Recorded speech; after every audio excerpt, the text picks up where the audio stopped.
Good morning, America. My name is John Smith, and welcome to the 7th episode of Facts Only by Refundo, where the only thing that is not a fact is my name.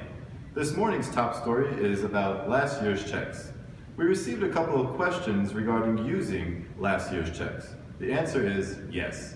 If you have leftover check stock from Capital One, BB&T, or Bank of the West, you can certainly use it.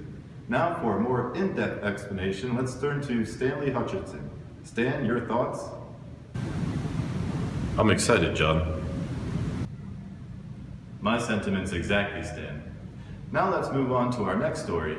George Barker will tell us about taxpayers who didn't cash their checks last year. Well, John, taxpayers who didn't cash their check last year might show up to their tax preparer's office requesting a new one.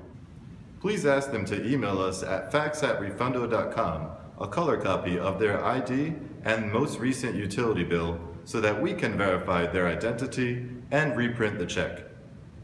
Again, the email is fax@refundo.com. That's FAX@refundo.com. Thanks, George. And now moving on to another story. The IRS issued this public service announcement warning taxpayers about phone scammers who claim to be IRS agents. At least 5,000 people have fallen victim and have paid out more than $26.5 million.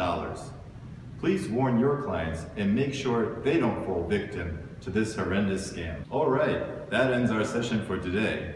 Thank you for joining Facts Only by Refundo. I am not John Smith. Stay faxy, America.